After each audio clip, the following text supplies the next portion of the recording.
50 millions de singles vendus et 60 millions d'albums vendus dans le monde. Je veux parler bien sûr du groupe Boney M.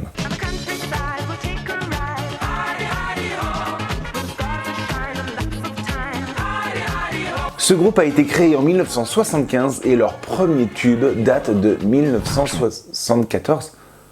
Un an plus tôt? Mais comment c'est possible? Laissez-moi vous conter l'incroyable histoire de Boney M. Nous sommes en 1974 et Frank Farian, c'est lui, est un chanteur et compositeur allemand. Il travaille pour le label Hansa Records et il enregistre dans le studio une chanson qui s'appelle Baby Do You Wanna Bump. Baby, do you wanna bump? Et il faut savoir que sur cette chanson, c'est lui qui chante tout seul, des voix graves aux voix très aiguës. Pour sortir le disque, Frank Farian choisira un pseudo. Boney M. Un nom qu'il a trouvé par hasard après avoir regardé une série policière australienne qui s'appelle Bonnie. La chanson Baby Do You Wanna Bump d'un certain Boney M sort sur les ondes et cartonne, entre autres aux Pays-Bas et en Belgique. Il faut continuer de faire la promo de cette chanson, que ce soit à la télévision, sur les shows des émissions de télé, ou que ce soit aussi dans les discothèques ou dans les concerts, dans les festivals. Frank Farian décide donc de créer un groupe. Et en 1975, il engage des choristes venus des Antilles. Maisie Williams, originaire de Montserrat, et Sheila Bonnick, jamaïcaine. Frank Farian engage aussi un danseur pour la scène. Un certain danseur connu uniquement sous le nom de Mike. C'est pas mal, mais l'équipe n'est toujours pas au complet. Frank Farian veut une troisième choriste. Et il embauche une certaine Nathalie, qui ne restera pas très longtemps et qui sera vite remplacée par Claudia Barry, une jamaïcaine elle aussi. Avec les quatre, ça ne fonctionne pas vraiment, l'ambiance n'est pas au beau fixe et on demande à ces choristes de faire la promotion d'une chanson pour laquelle ils n'ont même pas participé. Sheila Bonnick et Mike sont partis, remplacés par Marcia Barrett, une chanteuse jamaïcaine, et Bobby Farrell, un danseur exotique originaire de l'île d'Aruba. Et quelques mois plus tard, c'est au tour de Claudia Barry de partir également et elle sera remplacée quant à elle par Liz Mitchell. Bref, autant te dire qu'il y a eu pas mal de changements au tout début de Boney M afin que Frank Farian puisse trouver le groupe parfait pour la promotion de sa chanson et qui sait, peut-être bien d'autres. Un premier album sort et Boney M a beaucoup de mal à trouver son public. Les ventes ne grimpent pas, le groupe n'est pas très connu. Mais lors d'une émission de télé allemande en été 1976, Boney M est invité sur le plateau à chanter la chanson Daddy Cool.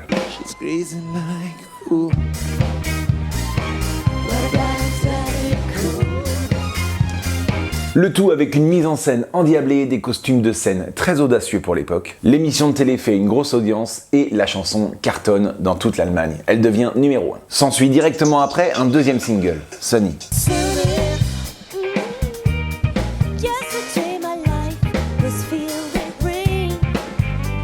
Qui est une reprise de la chanson de Bobby Hebb de 1966, mais qui connaîtra un second souffle grâce à la version de Boney M et qui se classera numéro 1 des ventes également. La popularité du groupe Boney M augmente hors du territoire national. Et les deux singles deviennent numéro 1 dans presque toute l'Europe. L'année suivante, donc en 1977, Frank Farian leur sort le deuxième album, Love for Sale, avec à l'intérieur des tubes comme My Baker. Le deuxième album cartonne aussi bien que le premier. Et Boney M fait ses premières grandes tournées de concerts avec des musiciens sur scène. Le succès ne s'arrête plus. L'année suivante, en 1978, Boney M sort Rivers of Babylon,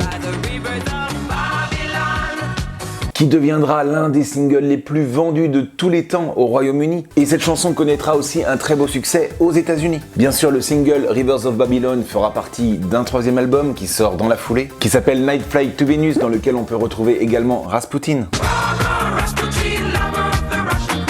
Et qui sera d'ailleurs l'album le plus vendu de leur carrière. Mais 1978 marquera aussi le premier petit scandale qui arrivera au sein du groupe. Farian ne l'avait jamais caché, tout le monde savait que Bobby Farrell n'était pas le vrai chanteur de Boney M. Le groupe ne s'en cachait pas, prétextant que Bobby Farrell avait plus été engagé en tant que danseur sur scène que chanteur. En revanche, Maisie Williams, la première d'ailleurs qui était arrivée dans le groupe, en a marre de faire du playback sur les chansons et dévoile qu'elle n'a jamais participé aux enregistrements studio des 3 albums de Boney M, ni d'avoir jamais chanté une fois en live. Et en effet, si les membres du groupe Boney M assurent la promotion sur les plateaux télé, dans les discothèques ou dans les concerts, en réalité, ils ne font que du playback. Et ce ne sont même pas leurs voix qu'on entend. Farian est obligé de s'expliquer.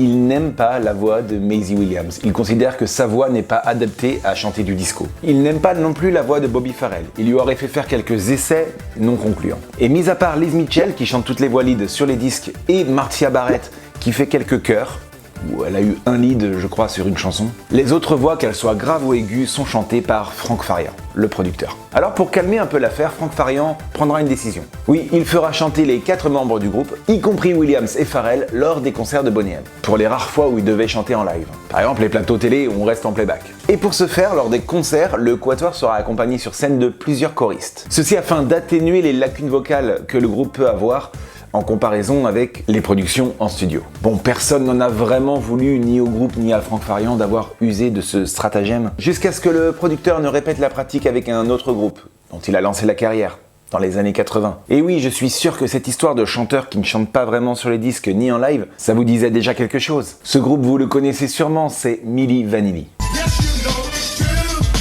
Le créateur du groupe Boney M et le créateur de la supercherie Milli Vanilli ne font qu'un.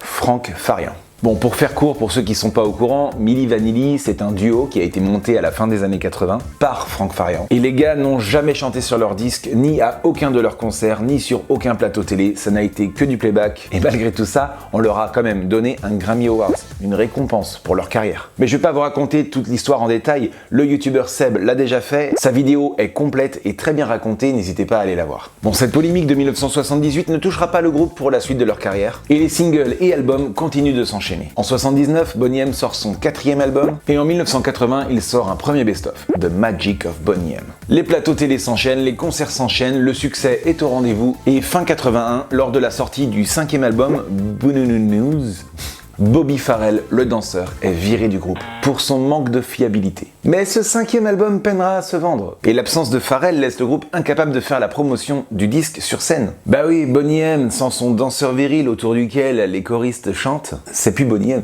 Le groupe sortira quand même un autre album, un album de Noël, et engagera un autre danseur, Reggie Tsibo, pour faire les prestations en live, enfin en playback, enfin sur scène quoi. Mais ça ne changera rien. Un 7e album sort en 1984 et sera un flop. Quelques singles sortiront sans succès jusqu'à ce qu'il y ait le single Happy Song. Et la chanson Happy Song cartonne. Et pourquoi, me direz-vous? Eh bien parce que Boney M a rappelé Bobby Farrell.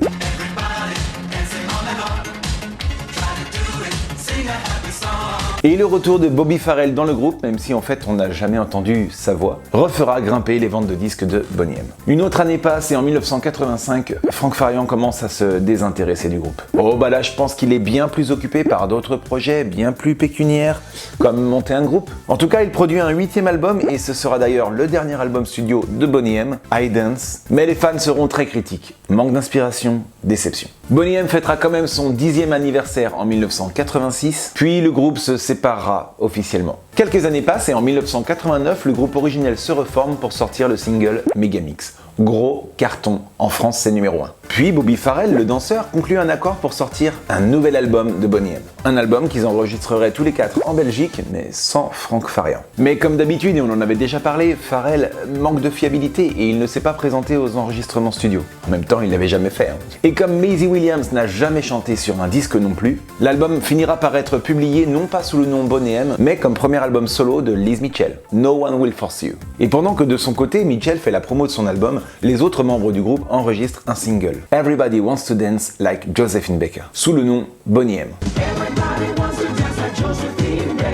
Mais sans l'approbation de Franck Farian, qui les menace du coup de poursuites judiciaires pour utilisation du nom Boney M sans son accord. Franck Farian réussira à retirer le single des ventes, et entre les membres du groupe et lui-même, rien ne va plus. Les droits légaux d'utilisation du nom Boney M sont donc sujets à procès. Et en 1990, une décision de justice déclare que les 4 membres du groupe ont le droit de présenter leur propre spectacle sous le nom Boney M. À partir de ce moment, en obtenant le droit d'utiliser le nom Boney M pour sa propre formation, différentes versions du groupe se sont formées. Oui, vous entendez bien, il y a plusieurs groupes différents qui s'appellent tous officiellement Boney M et qui font des concerts à travers le monde. À commencer par ceux qui ne chantaient pas. Maisie Williams de son côté, qui a recruté 2 autres chanteuses et un autre danseur pour faire ses tournées, Bobby Farrell qui a de son côté recruté 3 choristes, et une 3e version soutenue officiellement par Franck Farian a commencé à tourner, avec Liz Mitchell, la chanteuse, l'ancien danseur Reggie Tsibo qui avait remplacé Bobby Farrell quand il avait été viré, apparemment lui il est pas rancunier, et Marcia Barrett, celle qui faisait des chœurs. Mais celle-ci a rapidement quitté le groupe, atteinte d'un cancer la rendant incapable de se produire sur scène. 2 nouvelles choristes rejoindront donc le groupe, et avec cette nouvelle formation, Farian sortira un nouveau single Boney M qui s'appelle Stories.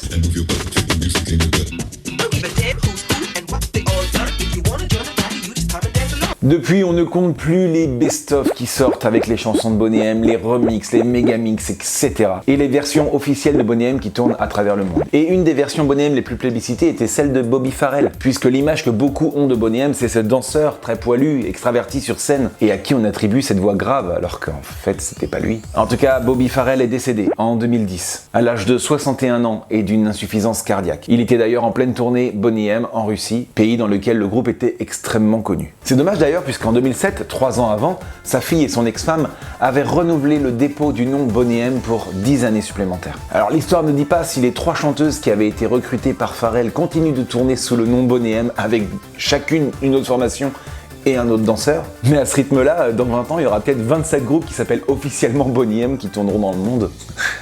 Et pas un seul Milli Vanilli. C'est fou ça, non ?